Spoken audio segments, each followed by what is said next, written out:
चीनमध्ये कोरोनासारख्या नवीन HMPV व्हायरसचा धुमाकूळ, भारत सतर्क, परिस्थितीवर बारकाईनं लक्ष, चीनमधल्या रुग्णांमध्ये लहान मुलं, वृद्धांची संख्या जास्त. छगन भुजबळांचा नायगावात मुख्यमंत्री फडणवीसांसोबत एकाच गाडीतून प्रवास, सावित्री फुले यांच्या जयंतीनिमित्त आयोजित कार्यक्रमात दोघे एकत्र, भाषणात भुजबळ फडणवीसांकडून एकामेकांचं कौतुक.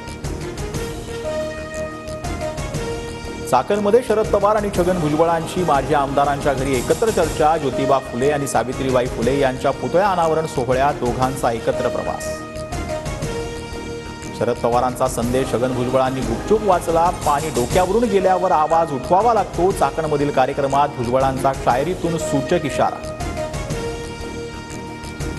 दोघांना महाराष्ट्राच्या हितासाठी काहीतरी निर्णय घ्यायचा असेल, पवार भुजबळ भेटीवरती सुप्रिया सुळेंची प्रतिक्रिया, भुजबळांसोबत आमचं कौटुंबिक नातं, सुळेंचं वक्तव्य. जितेंद्र आव्हाडांच्या घरावर गोपनीय पोलिसांची नजर, पत्रकार परिषद सुरू असताना पोलिसांनी घरात शिरून शूटिंग केल्याचा आरोप, नेत्यावर लक्ष ठेवण्यापेक्षा कराडसारख्या आरोपींवर लक्ष ठेवा, आव्हाड संताप. बीड हत्या प्रकरणात फरार आरोपींना मदत करणारे 3 संशयित ताब्यात, धारूरच्या कासरीतून डॉक्टर संभाजी वायवसे यांच्यासह दोघे ताब्यात, SIT प्रमुख बसवराज तेलींकडून तिघांची कसून चौकशी सुरू, सूत्रांची माहिती. मंत्री धनंजय मुंडेंच्या राजीनाम्यासाठी मराठवाड्यातील आमदारांची अजित पवारांकडे मागणी, मुंडेंच्या राजीनाम्याबाबत राष्ट्रवादीचे आमदार आग्रही, सूत्रांची माहिती. अजितदादांच्या भूमिकेकडे लक्ष. धनंजय मुंडेंचा राजीनामा मागितल्याबद्दल अजितदादांच्या आमदारांचं अभिनंदन, ही कौतुकास्पद बाब, अशी माणसं राजकारणात हवी, जितेंद्र आव्हाड यांचं वक्तव्य.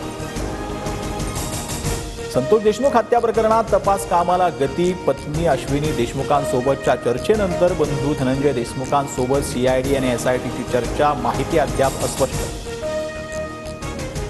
अजित पवारांना पुण्यासह बीडचं पालकमंत्रीपद मिळण्याची शक्यता, बीडचं पालकमंत्रीपद राष्ट्रवादीकडे, आता अजितदादांनी निर्णय घ्यावा, बावनकुळेंचं वक्तव्य. बच्चू कडूंचा दिव्यांग कल्याण विभाग अध्यक्षपदाचा राजीनामा, दिव्यांग विकासासाठी काम होत नसल्यानं नाराजी, उपमुख्यमंत्री एकनाथ शिंदेंकडे राजीनामा सोपवला, सुरक्षा काढून टाकण्याची ही विनंती.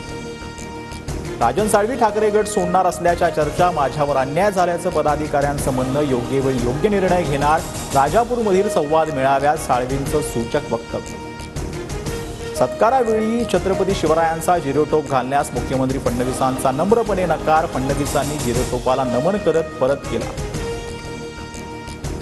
सांडपाड्यानंतर मिराडोडमध्ये गोळीबाराची घटना, शांती शॉपिंग सेंटरमध्ये गोळीबार, एकाचा जागीच मृत्यू, गोळीबारानंतर हल्लेखोर फरार, नयानगर पोलिसांकडून तपास सुरू.